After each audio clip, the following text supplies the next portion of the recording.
konverentsi esimese paneeli, mille pealkirjaks oleks kas murda vaikust või murda ohvreid, et kui meil siin oli küsimus, et kuidas murda ja kas murda ja kuidas see üldse võimalik oleks, siis vot nüüd me hakkame sel teemal kohe kõnelema. Tere tulemast kuulama presidendi sõna boonusosa.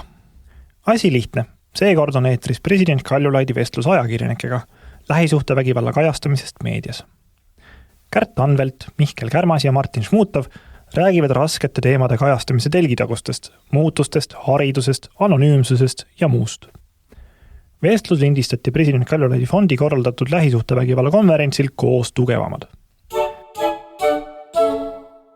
Ja ma hea meelega kohe kutsungi siia lavale selle esimese paneeli osalejad, on ajakirjanikud. Kõigepealt Martin Šmutov, Õhtulehe peatoimetaja, palun siia.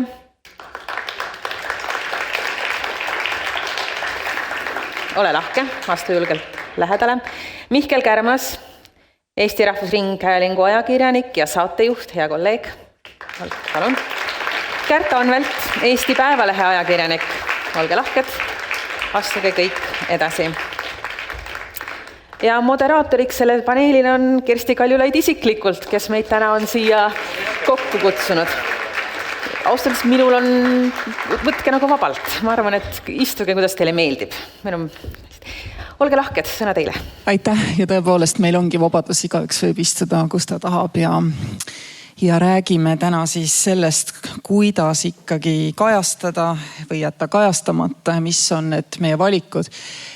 Ja suur aitäh, et te olete siin. Te olete Eestis ajakirjanikud, kes kõik nende teemadega on tegelenud ja ma usun, et mõnikord on teil endal jäänud sellest hea tunne ja mõnikord ka natuke halvem tunne.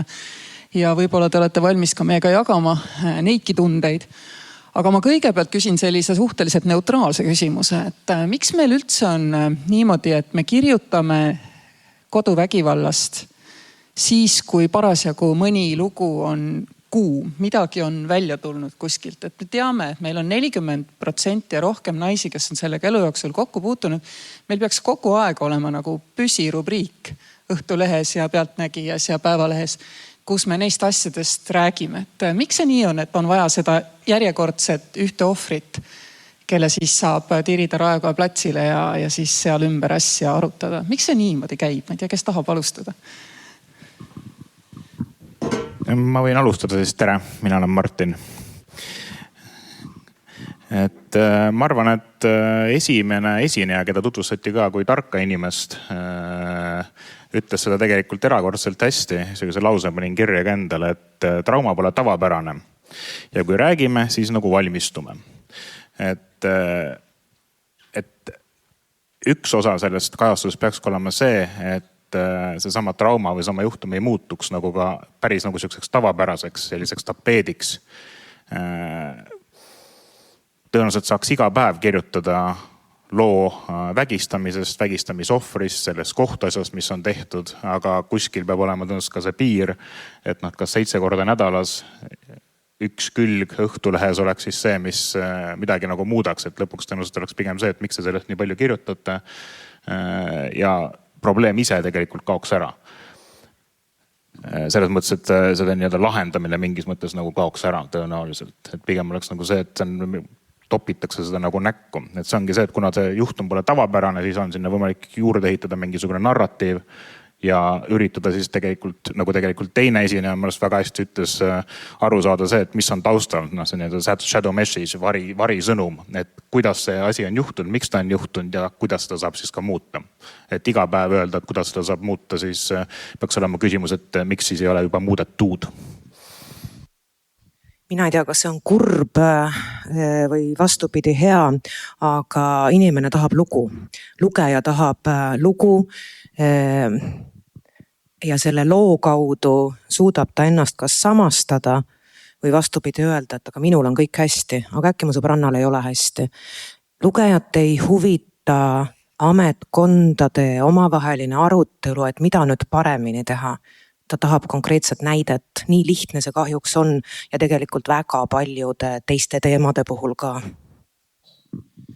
Pall on nii õhus, aga et ma lihtsalt nagu pean vahele ütlema, kuigi ma tean, et see kõlab väga ründavalt, aga sorry, te kirjutate iga jumala päev kõigist 8 tõukeratturist, kes jäid auto alla, käisid üle kaela, sattusid haiglasse kevad-suvisel perioodil. Et ja loomulikult see on põhjendatud, aga te ei kirjuta sinna pressiteate lõppu ja eile pöördus politsei poole nii ja nii palju naisi, kes olid saanud kodus peksa. Ma ei tea, Mihkel, tahad sa? Esiteks, tõukeratastest pealtnägijas ei ole päris ammu juttu olnud. Teiseks, me ei koosta pressiteateid. Seoses sellega, miks teemad käivad laineti, see on seotud inimloomusega. Meil jätkub tähelepanu maksimaalselt paarile teemale korraga.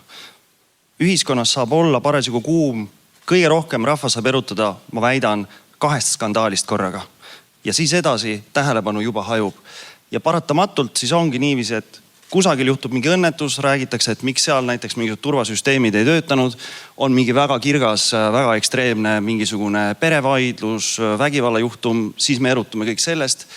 Ja oletame, et me teeksime niiviisi, et lihtsalt võtame, hakkame metoodiliselt mingisugust teemat kajastama, siis lihtsalt see ka kaotab oma efektiivsuse mingil hetkel.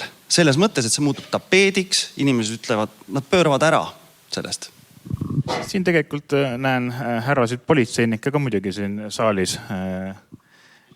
Ja mitte ainult. Aga härra politseinik saab võib-olla midagi ise nagu käsuga muuta ka. Et 2017, olen ette valmistanud selgelt. Ta ei teadnud küsimusi.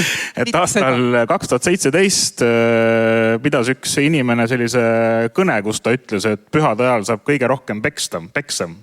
Ja võtsin välja 2017 3. detsember statistika, kui palju siis peksa sai. 2017 aastal 38 perevägi või siis lähisuhte vägivalla väljakutset, mis on politsei saanud.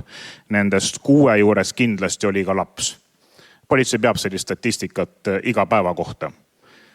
2018, samamoodi 3. detsember, 23 juhtumit. Nende juures 5 juures oli laps.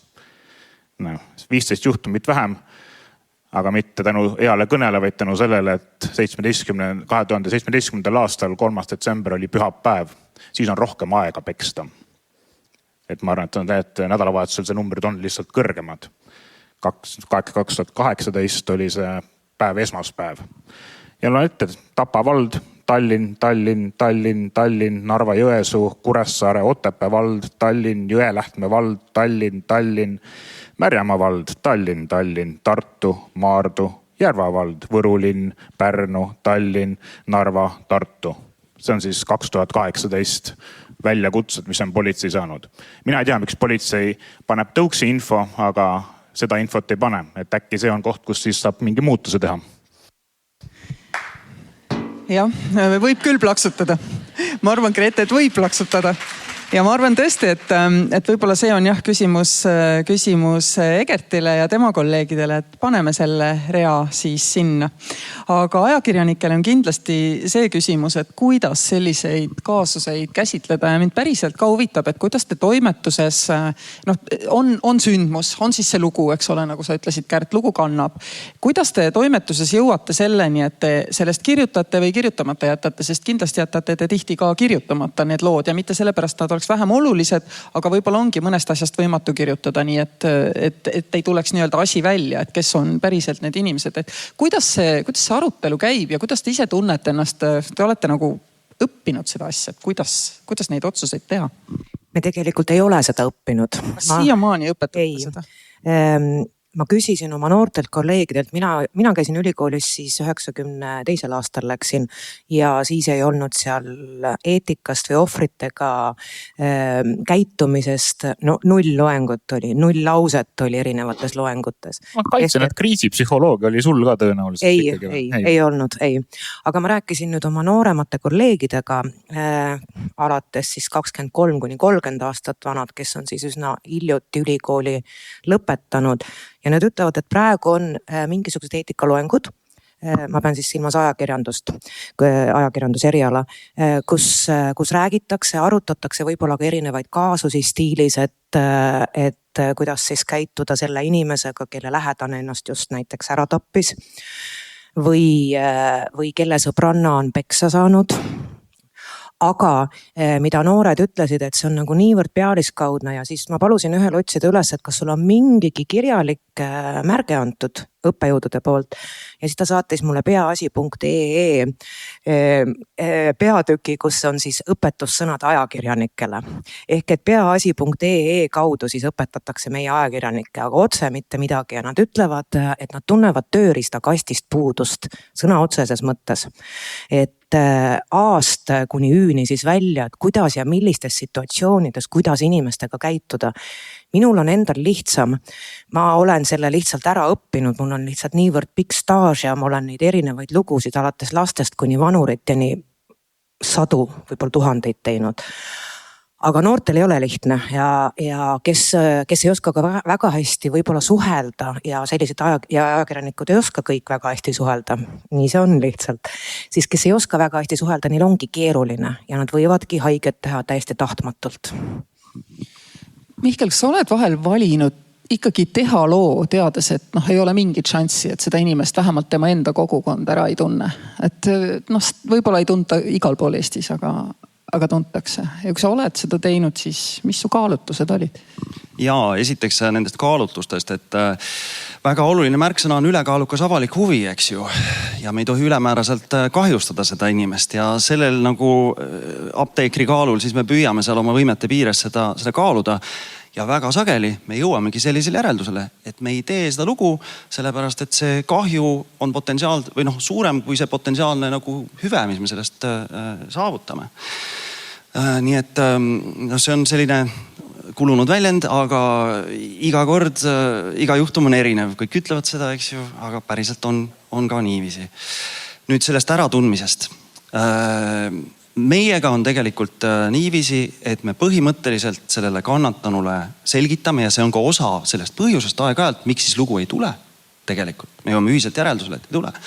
Me selgitame selle anonümiseerimise osas seda, et tegelikult pane vaim valmis, lähiringkond, see, kes selle looga kokku puutub, tunnevad sind raudselt ära. Me võime teha 100 imet, me võime võtta näite ja lasta su loo ette lugeda mingi võõra häälega, mis iganes, eks ju. Aga see on teineteist välistavad nagu faktorid, et ühtepidi me tahame nõuda kelleltki aru, et miks sa tegid inimesele liiga, aga kuidas me seda teeme nii abstraktselt, et keegi aru ei saa, isegi see, kellele me pretensiooni esitame. Nii et tegelikult selline anonümiseerimine lõpuni ei ole praktiliselt võimalik. Ja seetõttu mõnikord ongi nii keerulised olukorrad, et me ei lahendagi seda võrrandit ära ja jääbki lugu tegemata, sest me arvutame kokku, see kahju on lõpuks palju suurem. Me ei suuda näidata selgelt ära, mis see kasu on, et kui me läheme rahva ette.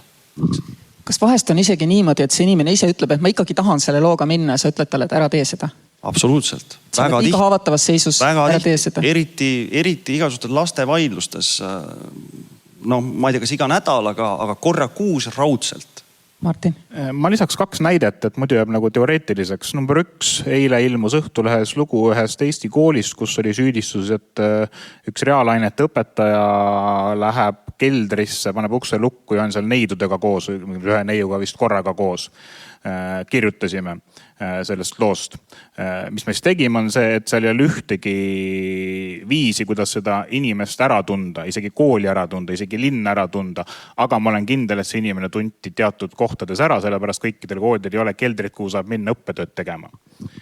Ja kuna on reaalainete õpetaja öeldud ka millise, eks ju, ei ole öeldud vanust, aga tõenäoliselt selle kooli inimesed ikka teavad, kes tuleb, kuigi teavad, kes ta on, eks ju, ja võib-olla keegi kuskilt kolleegidest tunneb ära, et täielikult sa ei saa teha, kuigi sa võtad kõik välja. Ma oleks võinud see välja võtta selle, et on mees, et lihtsalt õpetaja, aga see oleks ikka tuletatud. See on näide number 1. Näide number 2, kui Mihkel ütleb, et me ei tee lugu, siis see tegelikult ei tähenda seda, et me ei tee midagi. Paar nädalat tagasi jällegi konkreetne juhtum. Te kõik teate, seda inimest lõi enda last. Seda lugu ei ole täna ilmunud Õhtulehes, ei ole ilmunud kuskil mujal ka nii palju, kui ma tean ja olen näinud ja tõenäoliselt ma teaks, kui oleks ilmunud. Me otsusime, me ei tee lapse kaitseks seda lugu. Ma võtsin ühendust meie juristiga, saatsin kogu selle materjali, mis meil on. Ma olen 97% kindel, ma oleks selle saanud ära tõestada, tõenäoliselt ma oleks saanud isegi äkki mingisuguse videomaterjali, et see asi on nagu juhtunud. esitada suurepärases siis esikülje loona, väga palju klikke saada, väga palju tellimusi saada, aga me ei teinud seda lugu. Küll siis läksin juristi juurde, küsisin, et mida nagu selle materjaliga täpselt nagu tuleb teha, võib teha, mitte võib teha, kõik muu. Ja loomulikult me saatsime selle ametkondadele, kes peavad selle juhtumiga edasi tegelema. Ehk siis taustal me tegime selle, et me teavitasime, et selline asi on juhtunud. Küll me otsusime, et lapse enda kaitseks ja tuleviku kaitseks me ei pea näitama videos sellest, kuidas ema või isa või sugulane, ma jätan selleks ju praegu siit välja, on teda löönud. Aga see ei tähenda, et midagi ei juhtunud edasi pärast seda otsust. Et pärast seda otsust juhtus samamoodi edasi. Minule meenub üks hästi positiivne käitumine politsei poolt. See oli, ma arvan, 7-8 aastat tagasi ja võib-olla ma eksin aastates, Maarja, sina tead paremini võib-olla. Ja hakkas ringlema siis koolilaste seas üks video ühe lapse väärkohtlemisest ja väärkohtlejad olid teised koolipoisid. See asi toimus Saaremaal. Ja see hakkas igal pool toimetustesse juba jõudma ja siis mulle nii väga meeldis see, kui Reimo Raivet võttis igast toimetusest ühe ajakirjaniku kokku ja rääkis selle case'i ära ja ütles, palun ärme teeme seda lugu. Ehk et mitte kellelgi ei saanud isegi eos juba kiusatust tekkida, et oi, et siit tuleb mingisugune nii kõva lugu, et jaa, ma muudan küll kõik nimed ära. Aga see poiss oleks ikkagi ära tuntud. Ehk et see politseipoolne aktiivsus oli hästi äge ja mina olen peale seda ka, mis seal salata, tegelikult ka ise andnud politseisse mingisugustest juhtumitest teada, millest ma leian, et kirjutada ei saa, aga politsei peaks teadma. See on iseenesest väga tänuväärne, et ajakirjanikud seda tööd teevad, sellepärast et kahtlemata on ka inimesi, kes tunnevadki ennast mugavamini tegelikult pöördudes avalikkuse poole, ajakirjanike poole ja see võib aidata, kui nad pöörduvad teie poole, siis te saate pöörduda edasi.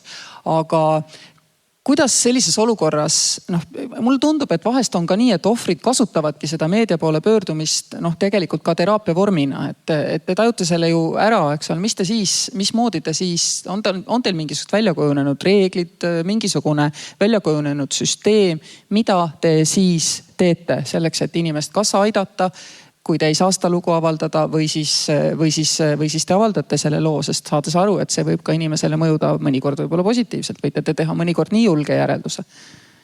No, esiteks on oluline märkida, et siin sai juba kõneletud sellest, et spetsiaalset ettevalmistust nagu keskeltläbi ei ole ajakirjanike selleks.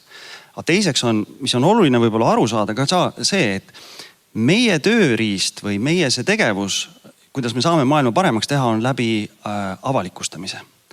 Et ma kujutan ette, et siin saalis on hästi palju sellised ohvriabi inimesi, eks ju. Ja teie töö on valdavalt see, et nad tulevad ja vabandust, ütleme, et leiavad selle õla, mille najal nutta, eks ju. Meie võime seda õlga pakkuda, kui meil on aega ja energiat ja nii edasi, eks ju. Aga lõpuks, kuidas me saame tema olukorra paremaks teha, on see, et A, kas me teeme selle loo või B, just nagu siin eelkirjeldatud, viime ta kokku mingite inimestega, kes on pädevad aitama. Nüüd üleüldse, kui rääkida sellest, et kuidas nendega suhelda, no siis põhimõtteliselt igaühe, ütleme, intellektuaalsete võimete piires, eks ju, et sa peegeldad seda, et mis meelteseisundis see inimene ka parasjagu on, eks ju, et püüate ära kuulata. Mõnikord öösel kell 2, ebaadekvaatses olekus ja nii edasi. No üldiselt neid lugusid, kuna rääkida näiteks ka liiklussurmadest, mis muud ei anta nagu inimestele, kes on esimest päeva toimetuses. Või nagu nädal aega on tööd teinud, et mine siis kajasta, kuidas suvereporter ei tee sellist. Jah, väike laps nagu surma sai, et ikkagi need ülesanded lähevad üldiselt ikkagi inimestele, kellel on paremal juhul ikkagi 10 aastate pikkune kogemus. Jällegi näide.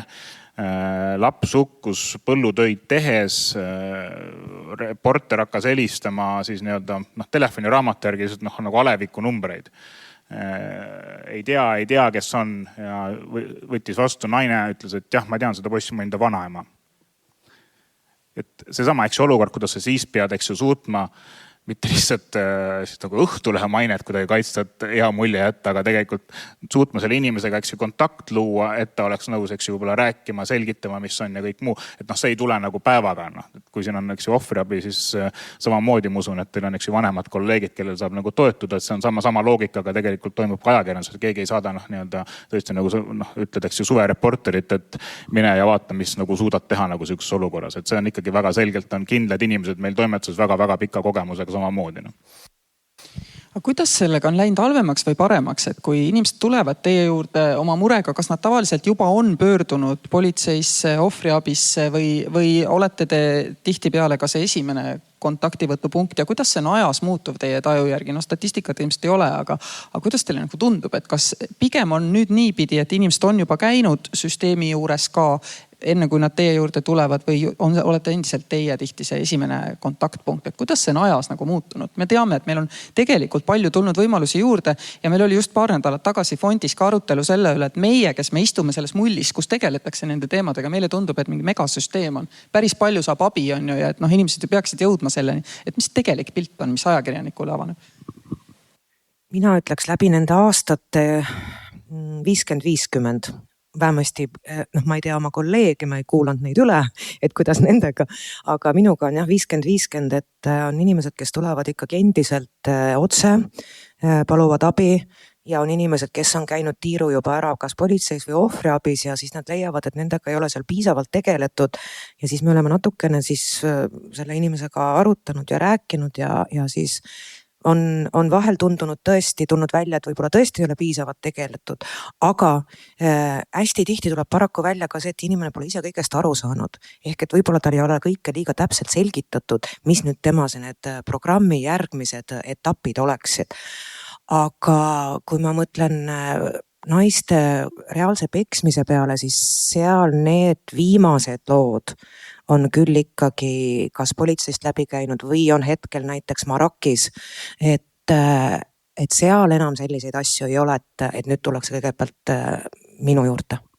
Aga sel juhul, mis on see ajend, et inimene tuleb ajakirjaniku juurde? Et ta on protsessis, ta saab justkui abi, Marak teda toetab, et miks ta ikka tuleb ajakirjaniku juurde? Ta arvab, et ajakirjanik saab ikkagi võib-olla rohkem veel mõjutada ja ametnikega rääkida, et palun tee nüüd selle konkreetse inimese jaoks veel seda rohkem, aga päris nii need asjad ei saa käia. Et ma olen õudselt suure südamega inimene, aga ma 24/7 enam ei jõua seda tööd teha ja kõiki aidata, et ajakirjanik ei saa kõiki aidata, paraku. Isegi kui ta tahaks ja kui tal oleks see 24/7 aega, ta ikka ei saa. Mihkel? No esiteks väärib märkimist, et selliseid sirgjooneliselt lihtsalt vägivalla lugusid vähemasti pealtnägijas liiga palju ei ole olnud, et seal on alati mingisugune selline süsteemse probleemi või mingi pretsedendi või mingisugune eripärasus peab olema sees, mis on just nimelt see ülekaalukas avalik huvi, miks me sellest räägime. Kui on lihtsalt toorelt, et ta lõi mind, siis ma ütlen, et ära helista kell 2 öösel mulle, 112, eks ju, 1247 või mis iganes, eks ju. Et sedapidi. Nii et oma võimete piires. Mihkel, sa tõid nüüd teist korda selle ülekaaluka avaliku huvi siia sisse. Mul on selline kiuslik küsimus, et kas inimene, kellele annab peksa süsteemselt kodus liftimontöör, tõenäoliselt ei pälvi sinu tähelepanu, aga inimene, kellele ka seda sama teeb jõukas ärimees, poliitik, tõenäoliselt pälvib sinu tähelepanu?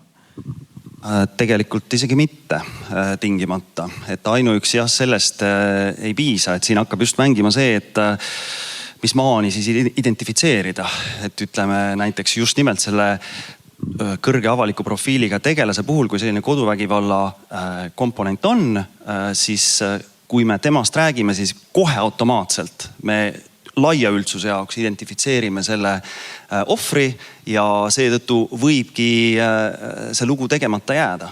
Nii et ma ütlen veel kord, et need ei ole üldse lihtsad kaalutlused. Ja veel kord, küsimus on selles, et kas see meie tööriist, see ajakirjanduse kasutamine on selle ohvri jaoks kõige mõistlikum, eks ju, et kui see, ma ei tea, liftimontööri näide tuua, eks ju, ja on tõepoolest aset leidnud vägivald, võib-olla on reageerimine on ajakriitiline ka, siis ma tõepoolest ütlen, et hästi, mine inimeste juurde mundris, eks ju, kõigepealt, ja kui sealt ei saa abi, kui seal süsteem kiilub kinni, sul on tunne, et ei käsitleta adekvaatselt, siis tule tagasi minu juurde.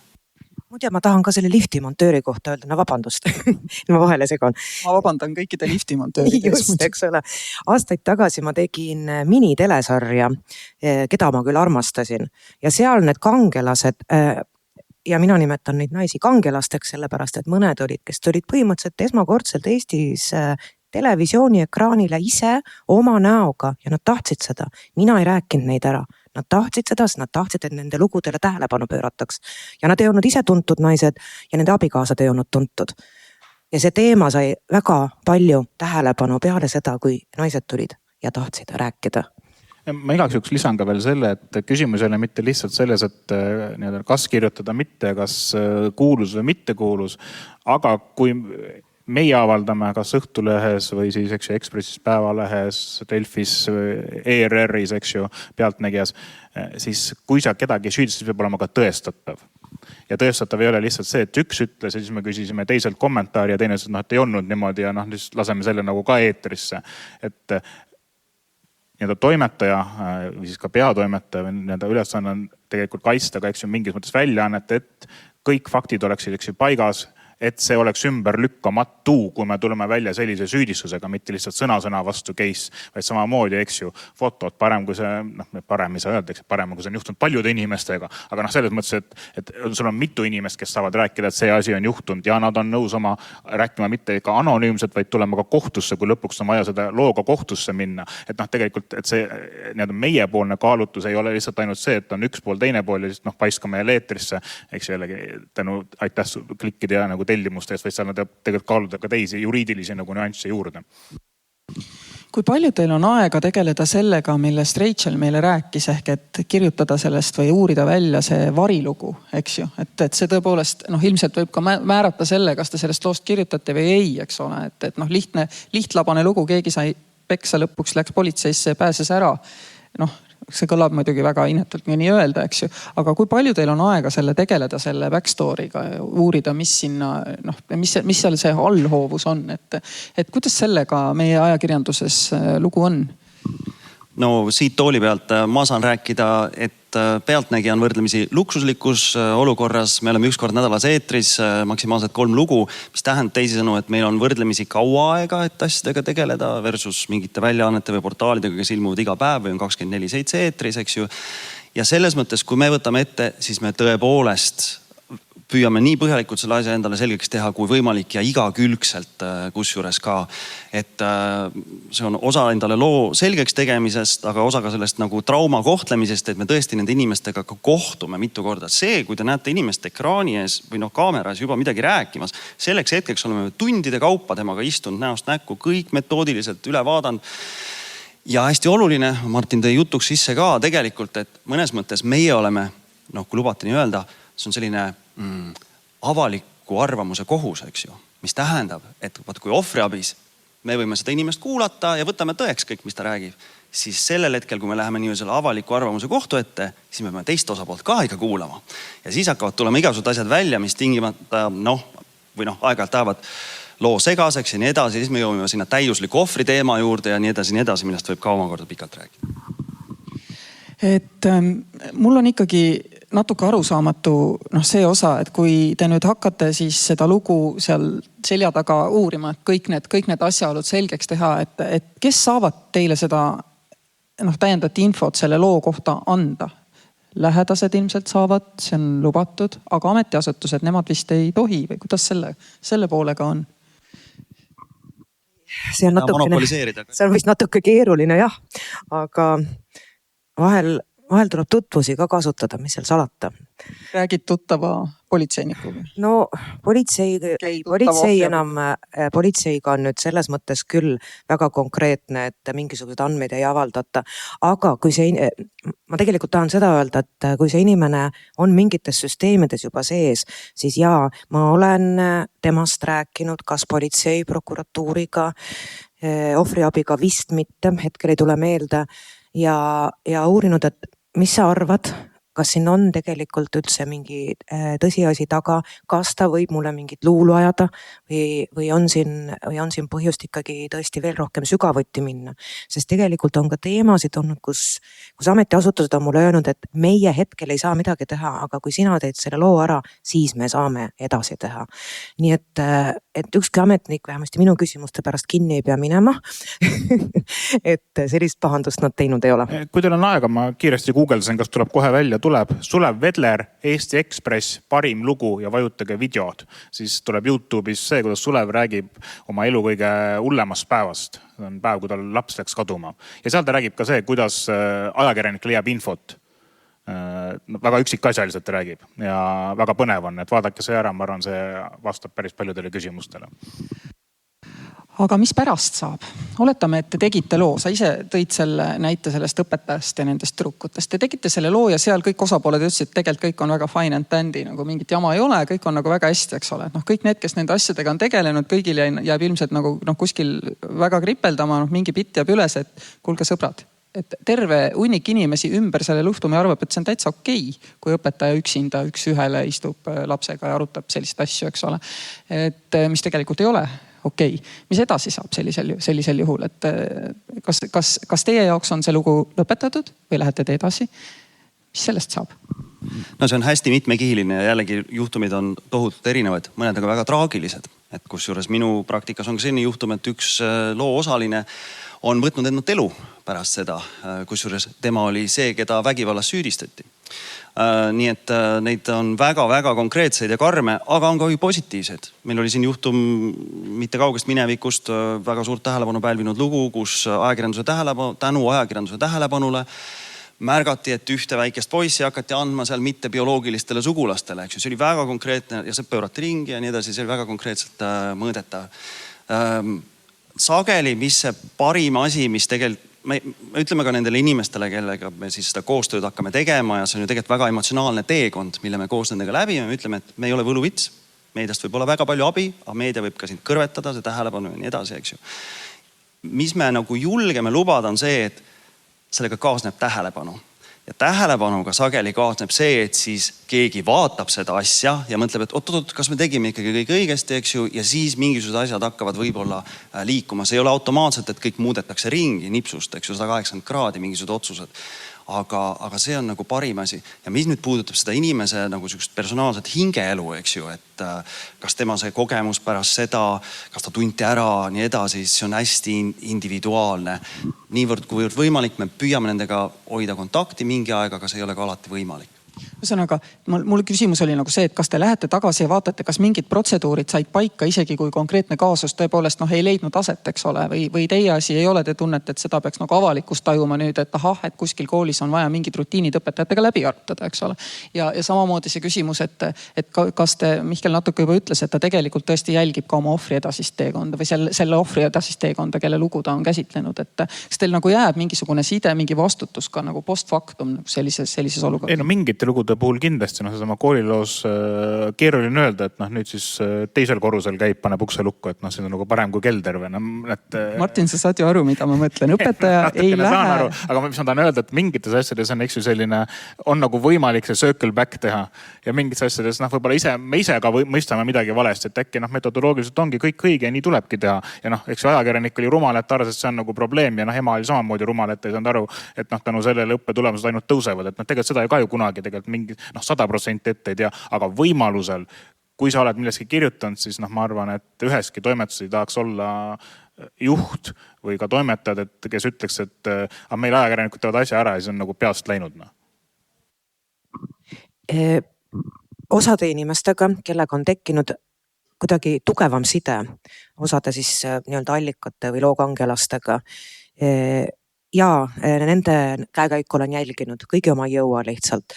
Aga osade inimeste oma olen ja olen uurinud nende endi käest ja vajadusel tegelikult siis ka ühte teise või kolmandasse ametiasutusse pöördunud, et mis te arvate, kas ja kuidas tal praegu on okei, sest et tegelikult on hästi õudne ka see, et kui siin Mihkel rääkis, et üks tema looallikatest on enesetapu teinud, siis mulle oli jälle teistpidi, et inimene ei teinud küll enesetapu, aga naine, kes oma näo ja nimega oma juhtumitest rääkis, et see mees, kellest ta rääkis, läks lihtsalt nagu nii tigedaks ja nii vihaseks, et see, mis hakkas kohtus toimuma selle naise vastu, oli niivõrd palju hullem, et tõenäoliselt seda võib-olla ei oleks nii hullusti toimunud, kui see naine poleks välja tulnud. See on kahjuks alati nii, et avalikustamisega kaasneb ju uus rünnakute laine. Kahjuks on meie aeg otsas. Võib ühe repliigi. Viimasest siin natuke täna ka kuidagi ei kõlama see, et see sama vaikuse müür, et ma saan nagu öelda seda, et minu jaoks kõige härritavam nagu tegelikult mingis mõttes nagu toimetuse ühine on ka see, et kui mingi asi tuleb avalikuks, siis ikka on keegi, kes ütleb, et miks sa sellest alles nüüd kirjutasid, see oli ammu teada. No ei ole ammu teada. Suurem osa asju, mis ma olen kuulnud esimest korda nagu. Ja minu jaoks on olnud üllatus, et kui sa tead, et midagi on nagu valesti, siis tuleb sellest ka teada anda. Et ei saa olla niimoodi, et keegi teine teeb minu eest asja ära, mis tegelikult nagu tuleks nagu ette võtta. Et see võiks olla nagu kõige selgem sõnum nagu. Et võib-olla see inimene ise, kellega see juhtub, ei saa tõesti sealt välja tulla midagi öelda, aga kuskil see sõbranna on, et ei ole mõtet pärast meid öelda, et kus te nagu 10 aastat olite, see kõik toimus kogu aeg. Et niisiis tavaliselt on üsna lihtne teha paneelidest kokkuvõtet, aga täna ei ole. Ja minu meelest see näitabki seda, et me tegelikult alles alustame nagu ka oma peades. See teekond ei ole kestnud piisavalt kaua selleks, et me võiksime kokku panna käsiraamatu, kuidas siis traumateadlikult ohvritega suhelda. Aga kindlasti kuskil siin on ka Tartu Ülikooli õppejõude ja ka meid kuulab Tartu Ülikooli ja teiste ülikoolide õppejõude. Minu arvates meie õppeprotsessi osa ajakirjanduse üliõpilastel peaks olema mitte ainult kohtunikel või juristidel ühesõnaga, kellel natuke juba on, peaks olema see, kuidas siis ohvrit mitte murda, kui me murrame vaikimise müüri. Aitäh teile osalemast ja head päeva jätku kõigile. Aitäh Martin, Kärt ja Mihkel ja aitäh kuulamast. Nagu ikka, kui teile läheb korda see, mida president Kaljulaidi fond toimetab ja korraldab, siis toetage meid aadressil kerstikaljulaid.ee/toeta.